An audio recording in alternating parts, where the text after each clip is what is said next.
We've raised almost $1.3 billion over the internet. I had no clue what I was doing. This was not a plan. This was born out of sheer fear. I just knew I need to communicate to somebody about something in hopes that somebody runs into my material. You know, a lot of times people are like, what do I do? And they'll tell us what's working. Why don't we just do more of that? Yeah, at some point it's going to click. This is the unfortunate thing entrepreneurs do. They just underestimate the effort required to actually get success. I just throw myself into it, dude, and try to do 10 times more than everybody else. And this is where people should start.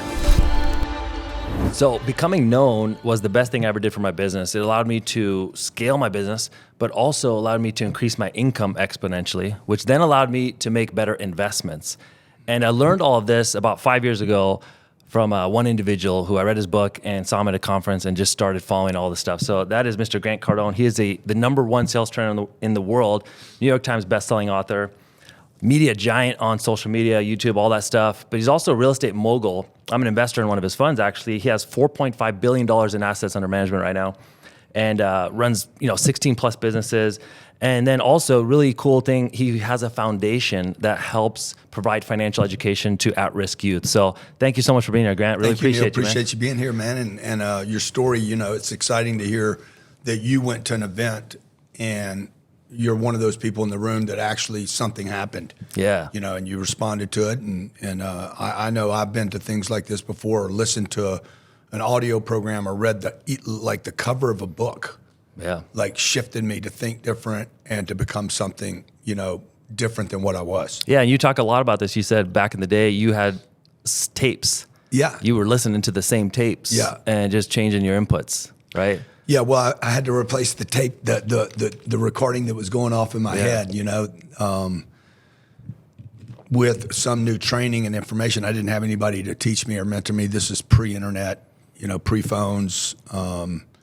There was no Audible, there was no download. So I bought a set of, it was a Betamax, VHS Betamax, big giant tape set. And you had to go buy another $300 or $400 program or machine to play them. And I would watch those videos every day. I paid $3,000 back then. That'd be like 12 grand today. Wow. And other people thought it was a scam. Like I remember a guy named Bobby Brown that I work with. Surprisingly enough, that was his name before Bobby Brown was famous. But Bobby Brown was the manager, and he says, "Dude, that's a scam. That guy's making money. You're not going to make any money."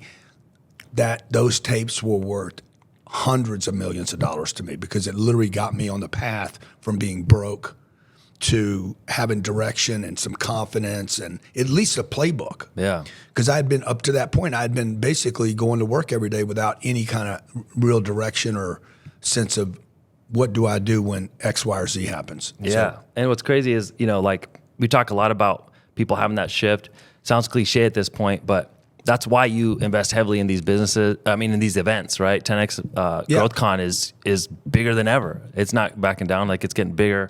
And so, but what I wanted to do today was like, hey, let's get into the marketing stuff in terms of how you grew those businesses, what your advice is to other businesses. And what we'll do to wrap up is like, now that we're making more money, how should we properly invest it? Because we talked a little bit before the show, like there's a lot of conflicting advice out there on investing. Cool. So going back, I just want to go real quick. 16 years. We looked on YouTube last night. I go on YouTube, I pick oldest video. Yeah. 16 years ago, you started making videos on YouTube. So that's what year? 2008. 2007, 2008. So the crash was happening. Exactly. You're talking about real estate and you're talking about business and stuff like that. How many views were on that video? Do you know? You remember? The first one has more because I think people watched the first, but a lot of them just had 1,000 views, 10,000 views. Yeah. And then once in a while you get something bigger. But I just want to know, man, 2008, this is like pre-influencers. Yeah. Oh yeah. 100%. Nobody wasn't was even talking a term yet. Nobody's talking about content creation, content marketing. None of that was real. What inspired you to go and start making videos on the internet? So, it's interesting you say that because influencer wasn't around. Like people didn't even know what an entrepreneur was. Really, entrepreneur back then meant you were out of work. There was even a joke. It was a bad term. Totally, it was a bad term. Yeah. If you were a guy in a club, in a bar, and you told the girl you're an entrepreneur, she's like, "Oh, he's a deadbeat." Yeah. And the term influencer did not exist. Let's see what did not exist then. Instagram did not exist. Facebook didn't exist. YouTube was brand new and nobody knew what to do with it. There was no concept of viral videos. That term did not exist, okay? Yeah. This is crazy because network. What was it called? What's some of these other terms? Network marketing. Well, that was around, right? And it was taboo. Crowdfunding did not exist. Yeah. You know, phones were just literally coming out. Like you could make a phone call, but you couldn't download. A reel did not exist. A live did not exist. Like I'm just thinking about audio apps did not exist, right? So when I saw what happened was 2008, back to your question, the economy had crashed. Yeah. I had 2 companies and a real estate company. Yeah. The 2 companies went from making about $6 or $7 million bucks a year to like on life support, maybe $1 million. Yeah. And like literally got destroyed because of 2008. The real estate, I owned, I think at that time, 234 units. This is 2008. I owned 230 units, a shopping center. I just sold 2,200 units in Tucson. And this is in California? Literally, You were living in California? Yeah, I was living in California. And sold the Tucson portfolio, made a little money there, downsized everything into San Diego. And 2008, bam, crash hits. The first 2 businesses were failing. That's where I got my money from. And then I would take the money from the first 2 businesses and buy real estate. Well, you couldn't buy any real estate in 2009 and 10. You couldn't get a loan. Yeah. And so everything was on freeze. Like, and I'm sitting here dying, dude. Like, you know, most of our business was with car dealers. Half of the car dealers in America, there was 20,000, 9,000 of them went out of business. Jeez. Literally in a period of, 15 months. Devastation. I told my wife, I said, we're going to go broke. I was newly married, we had a baby on the way, and I said, we're going to go broke, dude. I'm telling you, we're going to go bankrupt. So the crazy thing is I owed a bank $58 million. They failed. Wow. New bank comes in and calls the loan because everything was in default now. And I'm sitting here, a guy named Gavin visits my office and he says, you should get on Facebook and YouTube. Yeah. And I'm like, get the F out of here, dude. I don't have time for that. I'm freaking sitting here drowning, right? I literally booted him out of my home office. The guy leaves. I can hear the gate close and I hear myself say, you're so negative. You're such an old man. Okay, now at that time, because I'm thinking like an old guy, like I don't have time for that. Just rejected the idea immediately. And that is what kind of lit the light, the bulb. The bulb went off and said, you just sound like some old guy rejecting the concept of a new idea. Yeah. And that has always been a warning to me. And so what I did was I immediately that day started a Facebook account and a YouTube account. Okay, myself, I went in there and just figured out how to do it, which was daunting by itself. And the videos are actually pretty good. Like the quality, you could hear you. Like, I don't know if you knew anything about video. Dude, we knew, there was no team. I had 3 people on my team. We have 1,000 employees today. Yeah. So we had, back then, I had no clue what I was doing.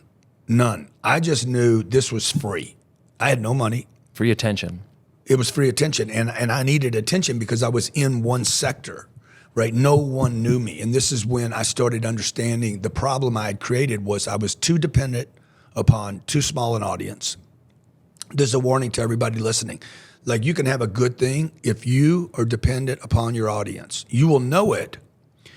You will know it when you start to feel resentment toward the customer that is actually paying you. Like if you've ever, like there's a big car convention in town. 15 years ago, I resented these car dealers because I was dependent upon the car dealer.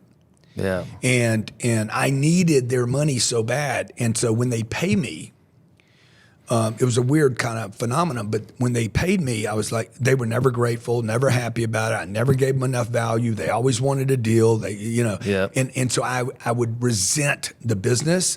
It wasn't because of them. It was because I was dependent upon them, and I knew that. And that's a good thing because I noticed a lot of people who we see at these events and that we coach and mentor, they're mad at the people that refer them business. They talk shit about the customer. Yeah, exactly. The people that send them deals, the builders, all these kinds of things.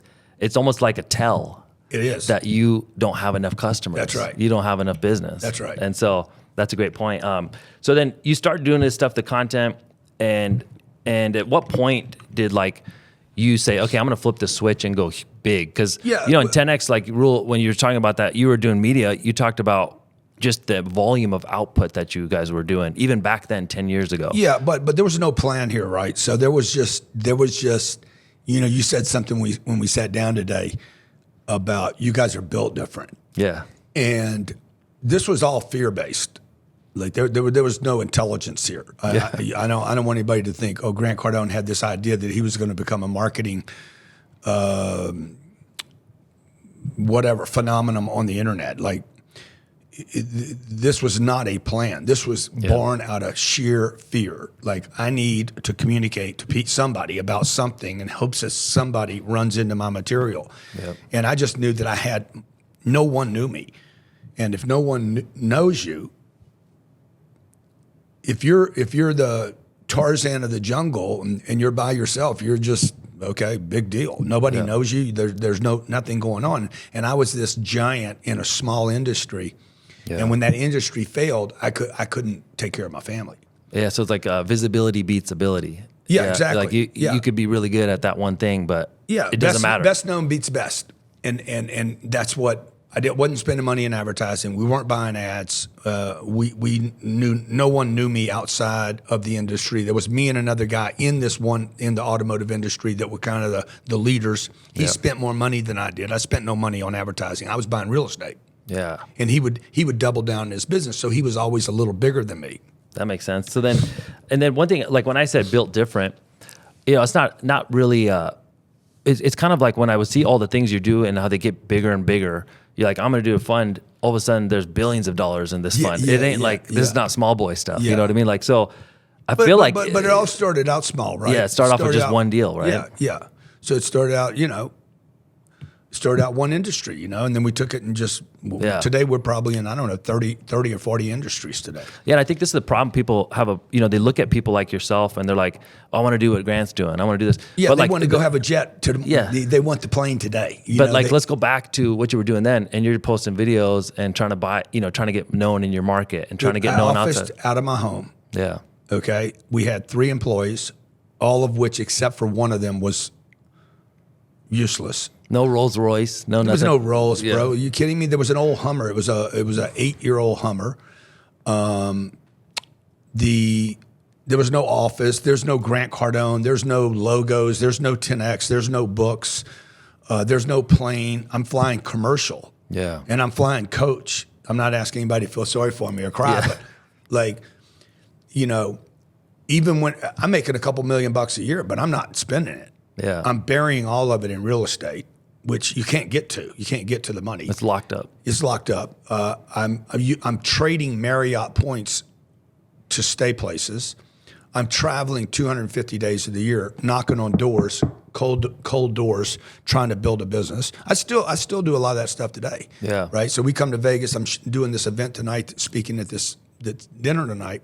But we stack it with a bunch of other stuff around it, right? So that we're not. You guys packed the whole day today. Yeah, exactly. Yeah. So we're not depending on one thing. And this is the unfortunate thing entrepreneurs do. They just underestimate the effort required to actually get success. Yeah. And then once they get a little bit, then they take off. I didn't. Anytime I'd get a little something going, I just lean into it.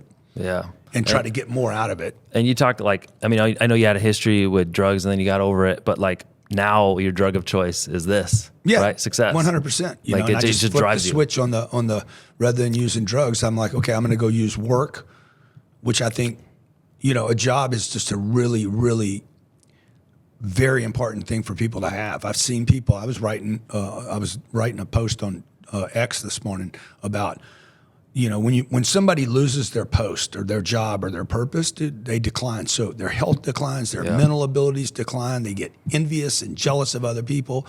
And so I just pushed all that energy that I had, that problem I had with drugs, and pushed it into becoming a good salesperson, and then a good manager, and then a good coworker. And then I started learning about finance in the auto industry, became, just obsessed with that. Yeah. And then I just throw myself into it, dude, and try to do 10 times more than everybody else. And it works. That's it. It's going to work. At some point, it's going to click. Yeah. And I think a lot of people, if you're on that journey, you just need to do more. A lot of times people are like, what do I do? And they'll tell us what's working. Yeah, Why don't we just do more of that? Yeah, you know what I mean? Exactly. I'm doing content And then if I showed you how much content I produce, I know what you're going to say. You need to do more. Like you need to push out more content, and because it's working, right? So it's just a matter of ramping it up. So right now, when you're looking at the future, and you guys are, you got studios, I think you just launched a TV show. Yep. TV network. Yeah, TV network, and all these different things in the media space, right? Are you still looking at media as a big opportunity as we're in, 15 years later? Yeah, look, 16 million people follow me. We think there's another 10 times that, maybe 8 to 10 times that know my name on social platforms. But how many people live in India? 1.3 billion? Yeah. Yeah, nobody knows me. Yeah. So if you think about worldwide, what was America? 300 and something million people. Yeah, 330 million people that are, have obesity and like completely, like many of which are giving up on the whole game. Yeah. Like, there's other countries that are like completely committed to the bag and the game and success, even more so than Americans today. So, our goal is to educate people around the world through entertainment. The channel's 10X Studios on YouTube. And we're producing 4 TV shows there this year. Real Estate King, Undercover Billionaire, Behind the Scenes, How to Get Rich in America. What's the other one, Jared? Oh, Rise and Fall of American Companies, where I tell people, okay, this is what they did right, this is what they did wrong. The Great American Speak Off is a 5th show we're working on, looking for the next great I saw an email from Pete Vargas on that. Yeah. And there's one other, Jared, what are we working on? There was one other show we're working on. Whatever it takes. Oh, yeah, I'm bringing back another show called Whatever It Takes and Turnaround King. So we got that happening this year. Yeah. Because people want to be entertained. That's not going to go away. Yeah. And education's failing people. Yeah. So if we can combine entertainment and education and start telling stories about entrepreneurs that have been successful that maybe CNBC won't cover. Yeah. Your story would be a very compelling story to tell to people how you actually made it. Yeah, and that's what I found is my kind of rags to riches or whatever, and it's not that crazy. Many people have had a similar story, but that's my number one asset in marketing. You know what I mean? Like I talk about that story and people want to work with you. Yeah. And so it's just about putting it out there. So, when you talk about, putting out so much media and you guys are doing it at this high level, like what's the goal? The goal is just to get more attention, just become known to even more people than you already are. And then do you have the goal is to get more people to invest in the funds, or is it just to get the attention?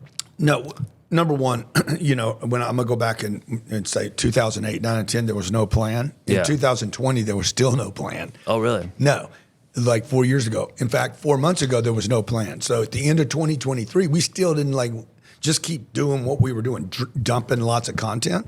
But in reality, we have failed as a company compared to the strategic way to drop content in, right? Yeah. Like you do an interview, like you're similar to me. I'm just going to do the interview, right? But we missed all the thumbnails. We missed the big big clickbait stuff. The titles, and we just go into a lot of stuff. We're going to stop doing that this year. Yeah. And we're going to get much more. What's the word? Intentional yes. about the videos, about the content. That's why we're pushing everything off my YouTube channel onto 10X Studios. Yeah, you talk about thumbnails. Mr. Beast, they test 200 thumbnails before they. Yeah, I've never tested 200. Yeah, that's crazy. Anything, but and but that being said, it has worked. We've raised almost $1.3 billion over the internet for Cardone Capital. We sold $1.2 billion worth of products and services over the internet, tickets, books, digital downloads. Would you say that the investment in your personal brand has been the highest ROI? Or is this real estate now, right? As you've gone into the fund?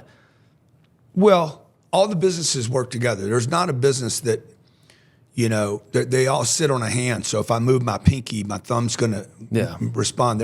These businesses aren't separated. So 10X, right? If I'm rocking 10X Health also benefits. Yeah. Cardone Ventures benefits, right? So, is the brand the most important thing? I don't know if the brand's the most important thing because you can't really make a brand very quick. Brands take time. Yeah. It's like Brands aren't promotion. They're not advertising. It's not marketing. Marketing is the plan for the advertising or the promotion or the publicity stunt or the PR. But brand is something seared. Yeah. So like some people, some of this 16 million that follow, and then this other, I don't know, 80 million or 100 more million people that know me, all know me for different reasons. Yeah. Some people know me because I show off my plane. Some people know me because I just ordered a armored Humvee. And they're like, oh my God, he's going to go get into the damn bunker business, right? Yeah. Some people know me because of 10X. Some people know me because I'm a sales guy. Some people know me as a marketing guy. Some people know me as a real estate person and don't know anything about all that other stuff. Yeah. Some people know me because I'm in a defamation suit with a guy for $100 million. Yeah. So some people know me because of what negative things other people say about me on the internet. Yeah. All those are brands, by the way. But you talk a lot, you get a lot of, I think from the influencers that I follow, you get more hate than other ones. Yeah, and it's because you just always speak your mind. And so I know part of that is just who you are. You just call it like it is. You're just straight shooter.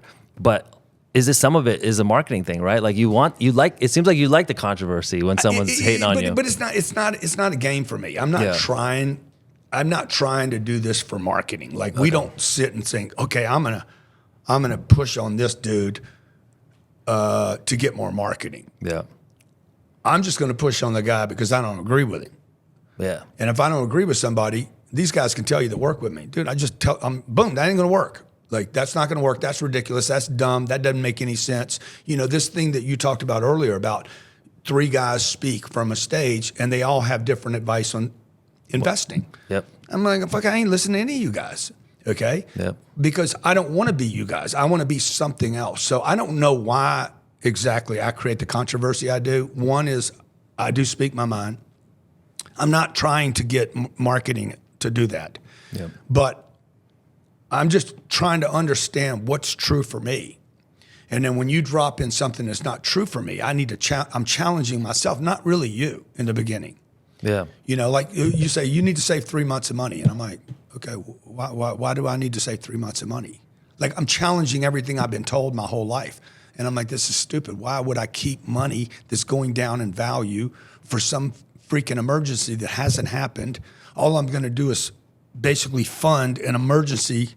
Yeah, and that's a great point. It doesn't happen. You talk about, like, wouldn't debt be better for that? Like, that's what credit cards are for. But before I go to what's right or wrong, I'm just going through my head. Like, I'm challenging myself when Dave Ramsey says, you need 3 months, or whoever says this, the uncle that says you need 3 months, or the millionaire next door says you need 3 months or 6 months of savings. And I'm like, that's stupid, dude. Why would I want to save money in a bank? Yeah. And I'm running through this in my own head. And then I blurt out, this is stupid. This is crazy, you know?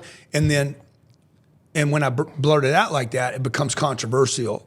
Like, even right now, I'm trying to figure out why this happens to me. Why do so many people not like what I say? Well, it's also politics, right? You talk about, dumb stuff the government's doing. Like, I mean, this has to be the time period where we see the dumbest shit from the government. Yeah. I mean, I don't know. I haven't been in politics that much, but in the last 3 years, I'm like, these guys are dumb. Like, I feel like it's just a level of incompetence I've never seen before.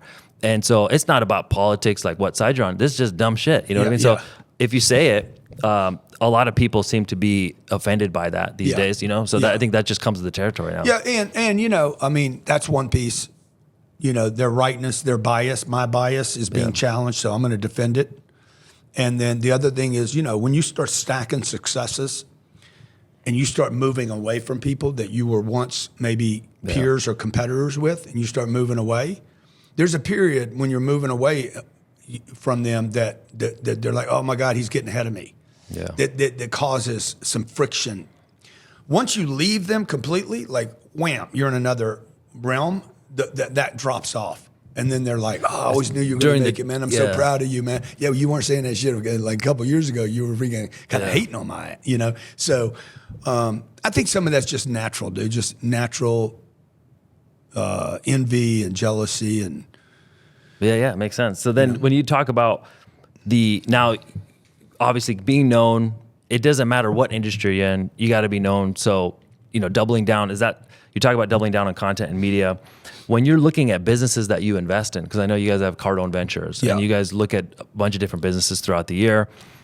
What type of businesses? Because I think I read you had 16 plus businesses that you guys are running now. Yeah, I think, what is there now, Jared? Even 20 more?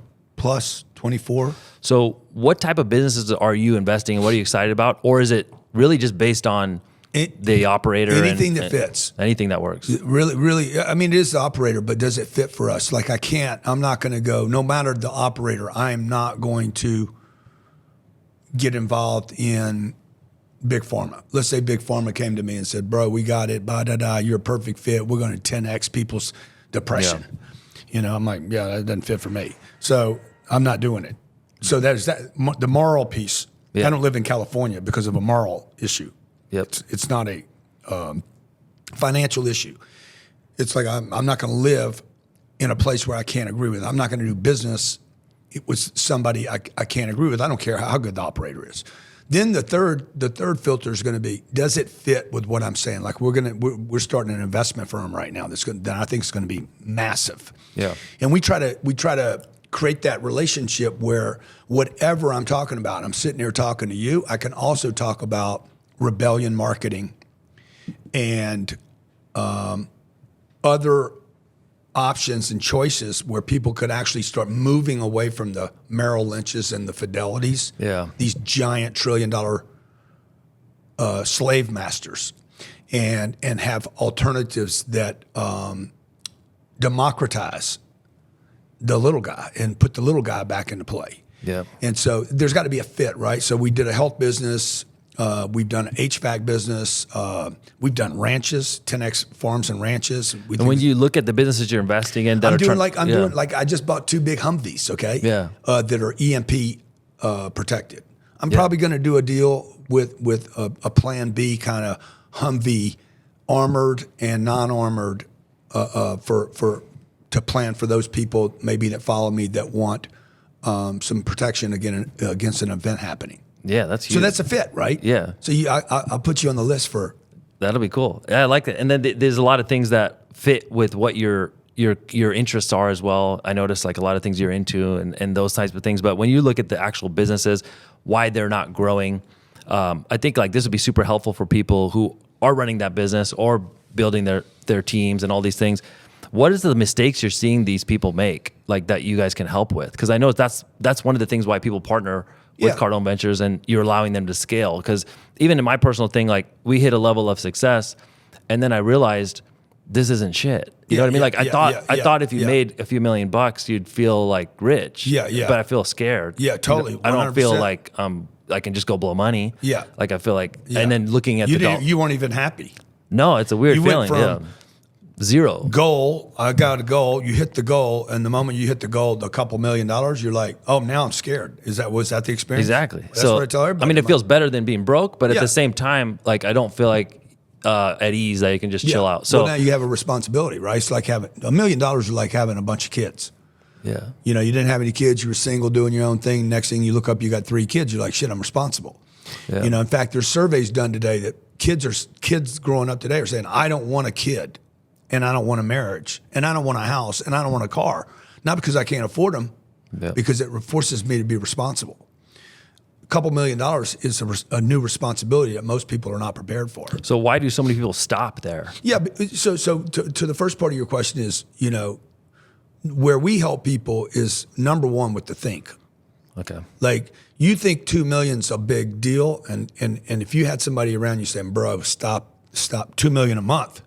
Yeah. Let's go to 2 million a month and let's build it. Okay. And I get you thinking about, because it's easier to make $20 million a year than it is 2 million. Like I know nobody's going to believe this. This is your big clickbait. Really? Okay. Billionaire says easier to make $20 million a year than 2 million. And I'm telling you it is.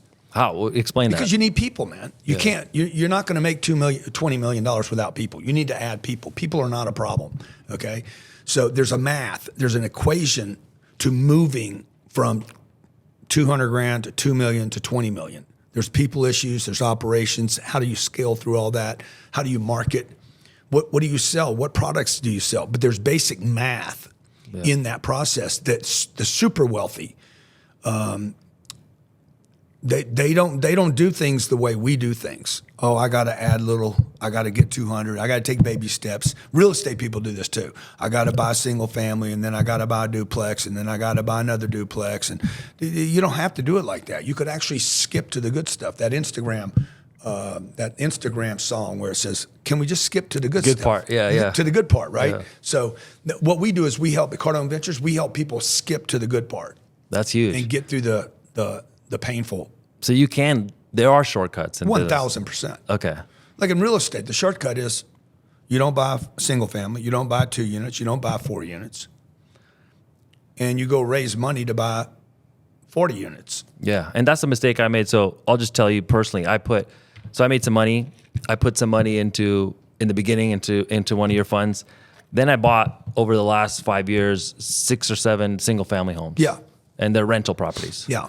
And I feel like I did that wrong. I feel like I should have just done something different. Yeah. But at the same time, those properties have appreciated. I got some tax benefit from it. Yeah. But you know what I mean? Like, You're is worried it about wrong? them right now. You're worried about them right now. Like even as you tell me this story, you're like, I got these 6 homes. The reason why you felt that energy is one of them's been vacant for 3 months because I can't find a tenant. Yeah. What's wrong with the other 5?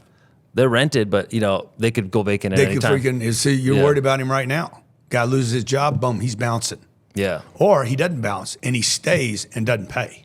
So Even worse. someone like me who has these Now, are properties. you worried about those 5 deals you're in with me? I don't. Like I never worry about them. Yeah. Which is so important for people to know because you have zero attention on the investment you made with me. I pay you every month. Yep. There's probably $200 million worth of equity based on the smallest number is what, 120? $120 million worth of equity. We're partners on you. It requires no attention or energy. So from you. if we had the time to do the math, I do you just think wanna it'd be say better this, to put it in there? 100%. So if I took these 6 properties I you would make more money bought with me than you would owning. You would make more money with me as a 1% ownership in a fund with me than you would make owning 100% of those 6 deals or any deal. Really? Because 1, I have scale. 2, I can operate things for less than you. 3, I'm going to buy a much better asset. Like the stuff I own, if your shit goes up, dude, the stuff you're in with me is going to go up 4 or 5 times. Really? For every little incremental growth you get. But most importantly, you don't have to worry about my investments, which means you can go create on your business. Yeah. And I think people don't understand, dude, when you try to create on a business and you're like, I'm going to go create today, Monday morning, I'm going to go create and grow. Yeah. And you have to compete with 6 single family homes in your head. You can't get them out of your head. And you're worried about that one guy that's out, the 5, what happens? That robs you of creativity. Yeah. Right? So what I do with my money, like if this money, let's say I sold this Fiji bottle and somebody gave me $1 million, I would take the $1 million, the entire $1 million, and go invest it. I have no bottle. I don't have a bottle anymore. So you don't keep $100,000 and I don't have as the a $1 million. cushion? No, dude, I don't have any of it. You just park it all. 0. So this is your concept of make yourself broke. I break myself a couple times a year, sometimes 4 times Still? a year. Oh yeah, 100%. Oh, wow. Okay. So you said, hey man, how do you guys have this hustle? I'm always broke, bro. Yeah. I break myself. Okay, I break myself financially, and that keeps you hungry. I break my ego. So I'm like, well, I don't have any followers. Okay, I'm not a star. I'm not the internet calls me what does it call me, a celebrity influencer or something? Yeah. I'm like, I'm not that. I go to 0. And because I go to 0, I'm going to build a new audience, right? Because I'm always trying to build to something, the next thing. That makes sense. This is like the part where you talk about making money in business, making that your number 1 priority. You got to get more cash flow, make more money, and then just park it in stuff you can't touch and just let it be. Move it. I'm liquid. When I get the $1 million, I'm liquid. I take the liquidity. I move it. I no longer have the bottle of water. That's the asset that I had. Yeah. Now I have $1 million. I'm going to take the $1 million, dump it into something non-liquid, illiquid. I want to go from paper to a building where I can't touch the money. So when you guys train, and so, but this leaves me at 0 again. So now this is the new me, and I look up and I'm like, I don't have a bottle to sell. I don't have any opportunities, and I got to go hustle. This is what people do wrong. I'm telling you, people, they go sell something, they get some money, and they put some Gucci's on their feet. Fuck it, this is stupid. Yeah. Don't do that. What you do is you get some money, Go buy some Gucci stock. If you believe in the shoes, go buy the stock. It's a better deal. And be broke again and go back out And do with the thing. sandals on like Jesus, okay? Knowing that you're an investor in Gucci, but you're still wearing some old dumbass sandals. And nobody cares, okay? Clean your toenails up. But don't worry about your shoes, man. And then go hustle another $400 or $500. However you do that, your job, a bonus, you're an assistant, you're a salesperson, a plumber, a contractor, go hustle another $400, bang, park that money and go do it again. That's the process. Okay, that's the formula. Yeah, that's the form. for Stay success. broke. Stay broke. Stay broke. And then the part is, Stay broke with money and start building assets. so at what point do you think it's okay to start spending money on like cars and all this other stuff? When this pot over here starts throwing you money every month, and it should distribute cash flow every month. Yeah. So I don't invest in anything that doesn't cash flow. I got a little bit of Bitcoin. It doesn't cash flow. Yeah, I don't regret buying that. That's cool. Yeah. But I'm going to only invest in things that spit off some passive income. The passive income is how I buy my shoes. Yeah. Okay, so I'm going to, the 6 homes that you have, you could live off the income of those. But the problem with those 6 homes, again, is you're worried those people are going to move out. Yeah. Well, that's what happened. One of them moved out. Yeah. And it's a luxury property. Yeah. And I've had it for listed for rent, and nobody's rented so it. you're right now we're across just- your portfolio, you're 85% occupied. Correct. Okay. For me to lose, I would have to lose in my portfolio, I'd have to lose 45 people per building to be at the same place you are. So the one-off vacancies don't bother you. The The one-offs of like this person left, this person left. It doesn't matter because you have scale.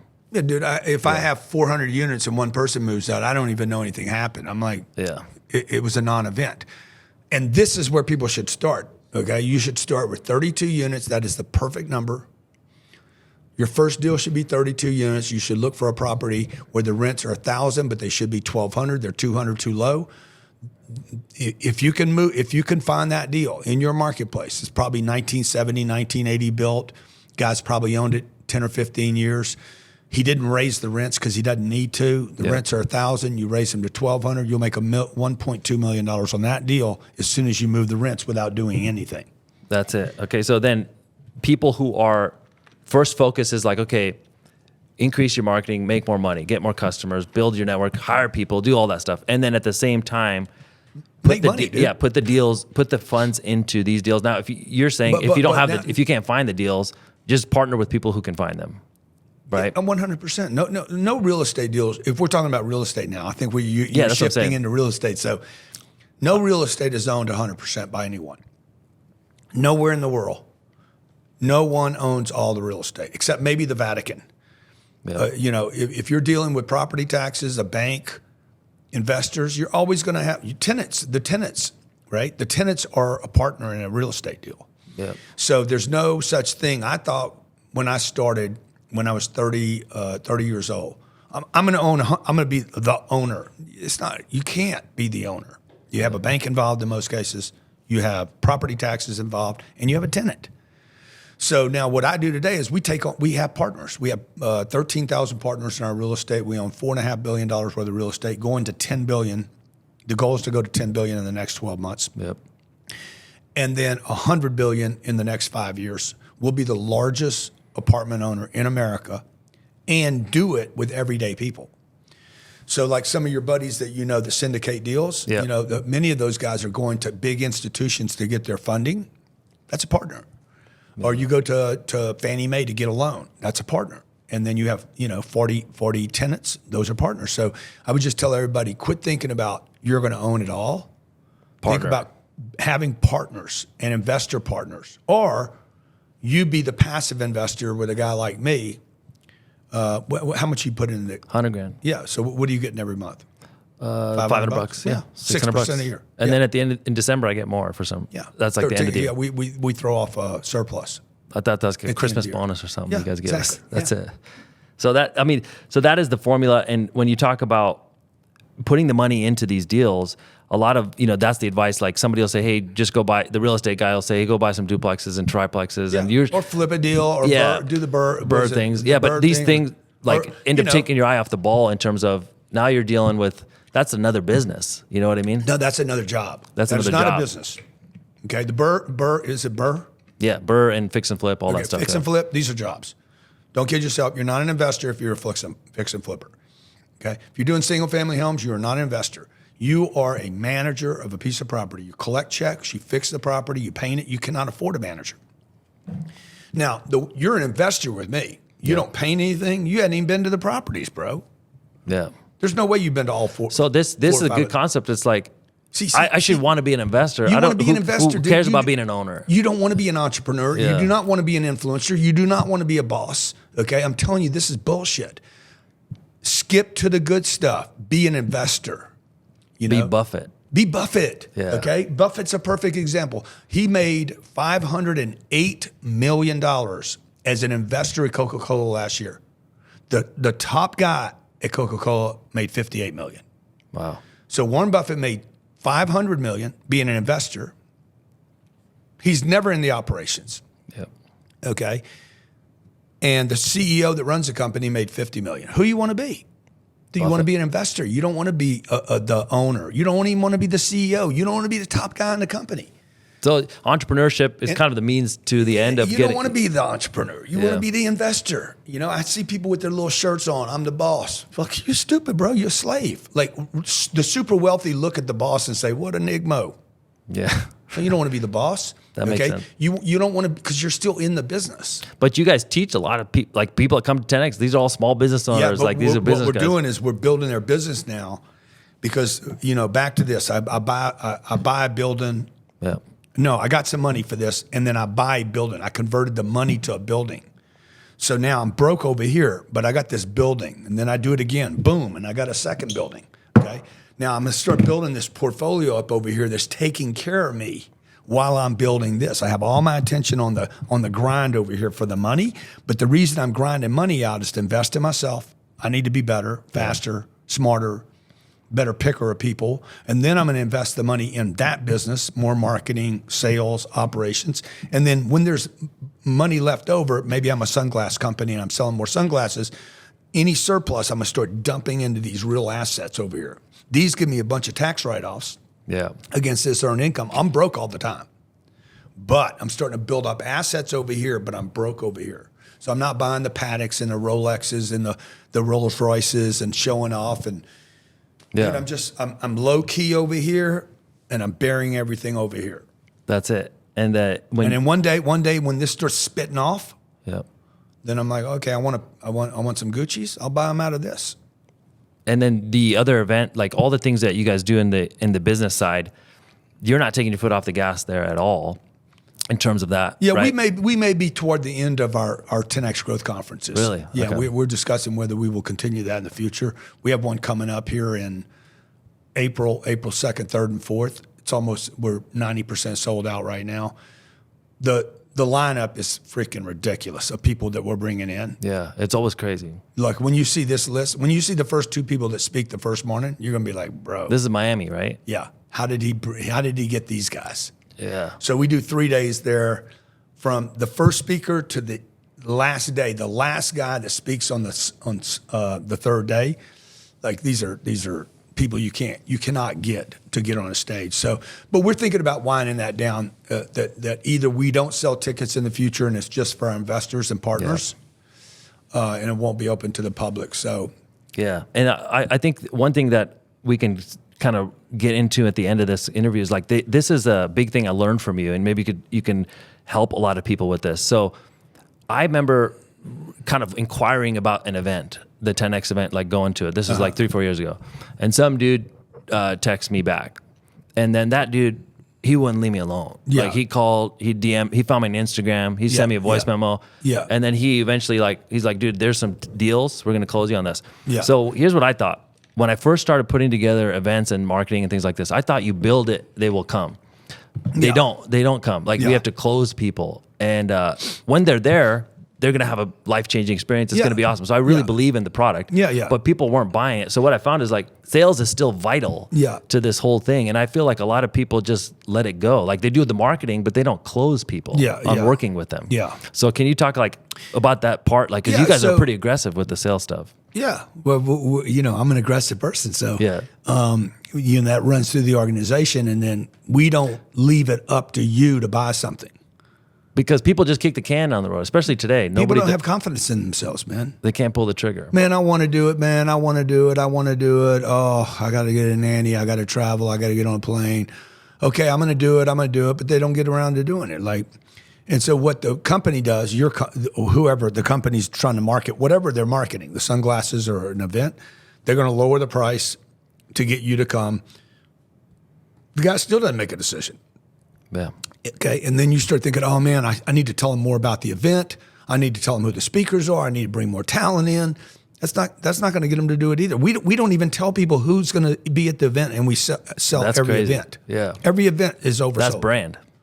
Well, and they trust that you come through always. Yeah, but again, that doesn't mean they trust themselves. The biggest problem with closing a consumer is they don't trust themselves. Wow. Okay. Nothing to do with me. Oh man, I went on the internet and I saw this bad review. Whatever, bro. This ain't about me. It's about you. You're the one. The drug addict. The drug addict didn't go to the treatment center because he's like, man, I don't know if it's going to work. Yeah.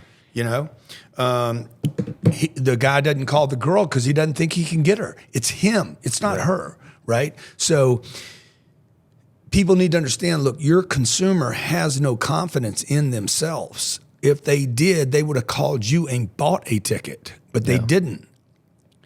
They didn't buy it on the landing page. They just put their information in there. Well, you shouldn't even need a landing page. If they had complete confidence in knowingness of their future, they should call you up. Grant Cardone, I want to go to your next growth conference. I want to be on the front row, and I'll pay whatever, because you'd have confidence in the miracle. So this is the part where you guys invest a lot in closing people and pushing. Because I know they don't believe in themselves. So my team's job is to make sure they believe in themselves. I feel like their the follow-up strategy is, we're going to do business together or someone's going to die. You know what I mean? Exactly. But other companies, they don't even have a sales team. Yeah. And they're like, call the guy back. Don't bother him though. Tell him we don't sell stuff. My guys are saying, yeah, we sell stuff. Now, Cardone Capital, we don't sell anything. We tell people about the investment. That's an invitation. But we aggressively tell people about the investment, right? Yeah. I want to remind you, here's a text message. Let's schedule a call. Like, it's very aggressive to the point of where you're like, man, you're bothering me. Okay. So now, you think I'm bothering you, but we thought we were doing a service. Yeah. So tell me to quit bothering you, we will. But until then, I'm going to keep doing a service, because Grant said he believes in you and your family more than you believe in you and your family. Wow. Okay. So I let you down, dude. I owe you a personal apology that my team didn't keep calling you back, and you went and put that money in those 6 deals. Yeah. Because you should have put that money in another deal. Yeah. I mean, yeah, looking back in hindsight. That was Fund 4. Fund 4, yeah. I've done 19 funds since then, and you hadn't invested. Well, nobody hit me up. Exactly. You know what I mean? Well, I think Ryan texted me a couple of times. He's like, hey, man, we got a deal coming up. Then we moved on to the next deal. But it's you got to cut through the noise. You know, it's not like people. I mean, if somebody would have closed me, I think I would have done it. You know, 100%. If somebody would have just stayed with you. Now that's the other part. You know, like right now, takes people. The biggest problem I have in my company right now is we have more leads. I hate to say this. I'm ashamed to say this. I have more leads than I can respond to. That's a good. These problem, guys are cutting back our advertising because we can't respond to the people. Wow. So we got to solve that problem. So we're that's why you're hiring. Yeah, we're hiring people. We're about 1,000 employees right now across the real estate and the educational business and Cardone Ventures. So we're hiring how many? 100, Ryan, Jared, 150 in-house. Yep. And we'd like to get another 250 to 500 remote. So anybody that's interested that's watching this, grantcardone.com/remote. Yeah. But you need to be self-disciplined, self-trained. If I got to manage you, don't even hit the link, because this isn't for people that need to be babysitted. That's it. Well, guys, you know what? This is incredible. Like, I think anybody who's watching, listening, you know, you should take yourself to one of these events. I put on events, Grant puts on events, and really just expose yourself to thinking bigger. Like, that's what we talked about today. I think everything that we talked about today, you talked about doing at a exponentially bigger level. And the big takeaway I had was, man, let's just do what's in front of us. Like, I say, hey, what's the plan? You said there is no freaking plan. Yeah. We can always do like tactical things a little better. Yeah. But just taking the action is more important than trying to get caught up in the details. And then the part that I really liked was like, we can skip steps. Yeah. I don't have to like go from 3 million to 4 million, to like this baby steps that I've been doing. Yeah. You can skip to fucking 20 Yeah, million. unless you're surrounded by people that take baby steps. Because, Yeah. you know, if you as the CEO of the company needs to I keep a lot of my thoughts private to my people. We have a target with the guys, with our team, but some of my targets are private. Yeah. Because they're like, you know, they're so big. If I share them, people are gonna be like, "Bro, come on, you thinking too much of yourself now." Yeah. Okay. And some of it's so big, like I don't want to even talk about it because if I talk about it, like I'm like, I don't know how to do this. I don't know how to do anything I've ever done. Yeah. So, and the people listening, you guys, you're not going to know how to do everything.